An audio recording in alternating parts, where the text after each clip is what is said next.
nação santista, como vocês estão? O Santos estressou vocês hoje? Hoje não, né? Mas a gente tá estressado desde ontem, né? Bom, meu nome é Gabriel Zupo do canal Sincero Santos. Vou pedir para você se inscrever no canal, curtir e compartilhar o vídeo e ativar o sininho. E se você tiver o Instagram, seguir a página do canal @SinceroSantos. Bom, gente, hoje com a cabeça um pouco mais fria, eu coloquei aí no título: se o Santos manter essa postura, não sobe. Então, eu venho fazer esse vídeo como um desabafo, porque eu acho que o que está acontecendo no Santos, essa oscilação, esse mau início do campeonato, por mais que está em terceiro, mostra que o sinal de alerta está ligado e a gente precisa arrumar algumas coisas se realmente quer o acesso. Chega de pensar que apenas vestir a camisa do Santos vai trazer o acesso e o título da Série B. Então, assim, eu tenho que pontuar algumas coisas. Eu vou começar pelos jogadores. Eu vi muita gente ontem criticando o Brasão, lembrando que o Brasão é o tipo do goleiro moderno que joga no modelo europeu, que sabe jogar com o pé, que é um goleiro que pode jogar como líbero. Porém, o goleiro moderno, que joga no estilo europeu, joga um pouco mais avançado. Ontem, quando eu analisei no jogo os gols que ele tomou, eu acho que o primeiro gol não foi erro dele, porque foi um chute, como eu vou dizer, despretensioso, sabe? Ninguém esperava um chute daquela forma. Eu acho que o maior erro é a liberdade que o Baggio teve para finalizar. Agora, o segundo gol ele estava realmente mal posicionado. E já veio as pessoas querendo queimar o Brasão. Ah, se fosse o João Paulo, teria pego. Talvez o João Paulo teria defendido o segundo gol, mas o primeiro gol é muito difícil mesmo, tá? Mas aí a gente trabalha por uma hipótese. Mas falando sobre o Brasão, gente, não vai valer a pena queimar ele agora. No primeiro jogo de titular, é apenas o 13º jogo dele como profissional. Ele nunca teve sequência no profissional. E ontem provou que o ritmo de jogo para ele pegou. Por mais que no jogo contra o América Mineiro ele fez uma boa apresentação, no jogo de ontem ele já não conseguiu mostrar a mesma atuação. Porque ele erra em um gol e o outro, repito, é um chute que ninguém espera, nenhum goleiro espera aquele tipo de chute. E o atacante do Botafogo foi muito feliz. Isso eu só queria falar sobre o Brasão, porque muita gente falou: ah, não adianta passar o pano, ou não adianta ficar queimando. Então, é assim, é um goleiro que está tendo a sua primeira sequência no profissional na sua carreira. Então não adianta a gente queimar e ele vai ser o titular até 10 de julho, até a abertura da janela, contratando ou não goleiro no mercado. Agora, passando para o elenco, o que me incomoda do elenco? Alguns jogadores sem vontade e jogadores que acham que está tudo resolvido. O pessoal fala que o Juliano se entregou e tudo mais, mas vai uma crítica ao Juliano. Cadê aquele Juliano do Paulistão?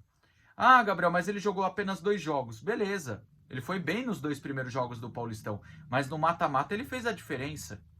E na Série B não apareceu até agora. Agora, o Rincon.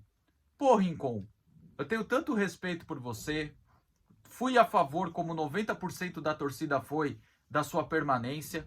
Porém, cara, você não pode jogar com a cabeça na Copa América. Então, Rincon, você precisa se concentrar no Santos. E a partida que você fez ontem e na sexta passada foram tenebrosas. Você prejudicou o Santos.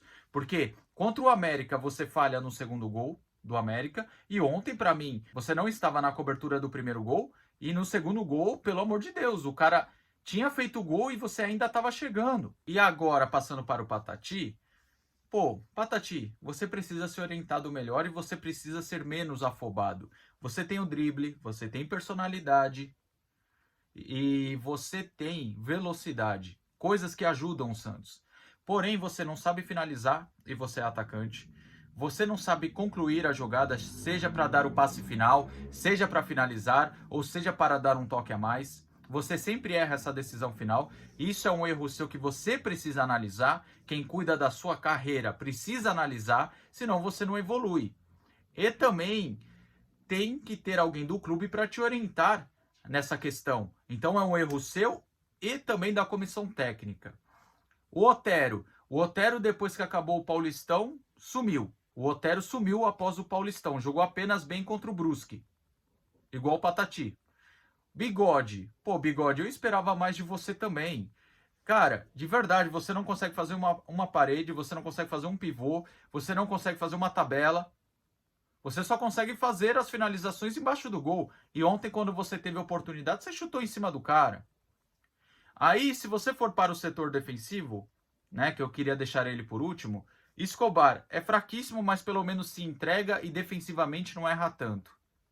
Ontem o JP Sherman foi mal, mas é um garoto começando. Atuações ruins, oscilação vai acontecer, mas é um garoto com futuro promissor. Agora, o Joaquim, por mais que fez o gol, por mais que tenha vontade, ele ontem também dormiu no segundo gol, né? Deixar o atacante do Botafogo fazer o pivô tão tranquilo como fez, também não pode acontecer. E o Joaquim, é o que eu falo, o maior problema do Joaquim é o quê? O temperamento e também a oscilação, porque ou ele faz partidas maravilhosas ou ele faz partidas tenebrosas, não existe um meio termo. E eu venho falando isso desde o ano passado. E precisa mudar. Agora, eu queria falar sobre o banco de reservas do Santos, que aí eu já posso passar para a comissão técnica, porque você olha para o banco, você só tem cavalo cansado. E a prova que ficou disso é que de 5 trocas que o Santos tem, fez apenas 3 trocas. Isso prova que o banco não tem confiança do treinador. Só que aí tem tanto culpa do planejamento da diretoria como dele. Porque ontem você precisava de drible, ontem você precisava de velocidade, e quem você tem no elenco para fazer isso? Dos que ele levou, ninguém. Por isso que o Rainer jogou até de ponta. Mas o erro da comissão é o quê? Renegar a base. O Miguelito vai ser craque? Não. O Miguelito é um deus? Não. Mas eu prefiro ver o Miguelito se matando do que ver o Casares caminhando. Eu prefiro o Gabriel Bom-Tempo tendo dificuldade de assimilar um jogo do profissional do que o Patrick. Eu prefiro ver o Ian correndo e se matando do que ver jogadores que se arrastam dentro de campo. Então, assim, enquanto o Carille renegar a base, ele não pode reclamar do banco. A gente pode. A gente, torcedor, pode. Mas o Carille não. Porque quem renega a base é ele. Quem deixa um lateral como o Souza jogado lá no sub-20 é ele. Porque o Escobar, repito, defensivamente até faz um papel ok. Mas ofensivamente é muito fraco. Com a bola no pé é fraco. Já o Souza poderia ajudar. Ele poderia até ter uma ideia, né, Carille, de fazer uma dobradinha. Já que o Souza tem qualidade com a bola no pé, vai jogar na meia esquerda e deixa o Escobar ali de lateral um pouco mais fixo, preso na defesa. Mas assim, o que esperar de você, Carille? Um treinador que eu gosto, um treinador que é competente, mostra pelo seu currículo.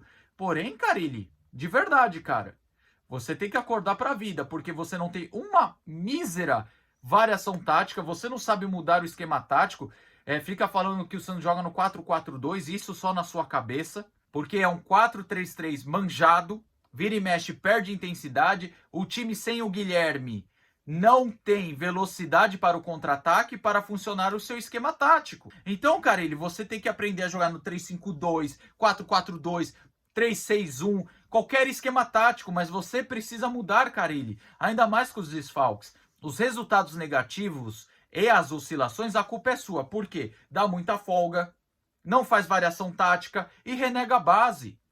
Não sei se demitir o Carille é uma solução, gente, porque quem vai trazer? É esse meu medo. Será que os nomes menos badalados vão agradar a torcida? Porque os nomes badalados dificilmente vão aceitar um projeto da Série B. Agora, o Carille tem muita culpa nisso. Não é porque eu gosto dele que eu vou ficar passando paninho. O clube está acima de tudo e todos. Então, repito, o Carille tem muita culpa sim, porque dá muita folga, renega a base e não tem variação tática. Aí entra a parte da diretoria. Alexandre Galo, você só leva nome de cavalo cansado pro Marcelo Teixeira. Não sai da bolha.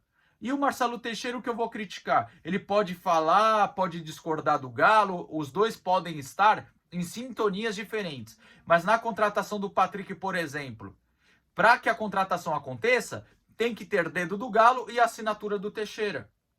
Então, Teixeira, você faz sim um bom início de gestão. Porém, você tem que acordar para contratar. E contratar direito. Porque um exemplo que eu vou usar, gente, vocês podem achar que o Grohe não é tudo isso. Mas o Grohe seria um goleiro que poderia ajudar muito o Santos. Não chegaria como uma aposta. Não chegaria como jogador para dar a volta por cima. Porque ele saiu lá do time árabe por questão política. Ele perdeu a titularidade por questão política lá. O Grohe seria uma possível solução. Seria uma aposta com a chance de erro mínima. Agora, eu queria saber qual foi o critério adotado para trazer o Patrick, Galo e Teixeira. Porque o Patrick, a chance de acerto era mínimo. Era ao contrário do Grohe. E aí o Santos vai ter que dar 5 milhões para o Atlético Mineiro a partir do ano que vem. Aí eu faço outra pergunta. Por que ao invés de utilizar a base, Alexandre Galo, Teixeira e Carille, vocês apostaram no Serginho que está no Maringá? Sabe, gente, nada contra o Serginho, não dá para avaliar se é ruim ou se é bom ainda. Porém, você vai lá na Série D, contrata um cara de 33 anos, ao invés de apostar no que você tem. Você não olha para a base, você renega ela. Tá certo? Então, gente, o Santos está oscilando, está em estado de alerta para uma possível crise por culpa de jogadores, Carille e diretoria. É de todo mundo. E se não mudar a postura, não sobe. Se ficar acreditando que vestiu a camisa do Santos, subiu, não vai subir mesmo e a gente vai ficar uns anos na Série B. Eu vi muitos comentários também ontem na minha live pós-jogo. Ah, pra que desespero? O Santos perdeu, mas ainda é o terceiro. Sendo que a rodada termina hoje e a gente pode acabar em quarto. Porque assim, gente, se a gente não ligar o alerta agora, que tá lá dentro do G4, não vai adiantar ligar quando estiver no meio da tabela. Cair? Não vai cair porque o nível do campeonato é muito fraco e isso está provado. E o Santos mostra que está perdendo para ele mesmo subindo no salto 15. Então, se não mudar a postura, na minha visão, o Santos não sobe. Agora, se levar a Série B com seriedade, sair do salto 15, tem tudo para subir até de uma forma um pouco tranquila. Tá certo? Pelo menos é a minha visão sobre tudo. Deixe seu comentário aqui abaixo se você concorda ou discorda de mim. Comentários com ofensas e ataques serão apenas removidos. Tá certo? Tamo junto, até a próxima e sempre Santos.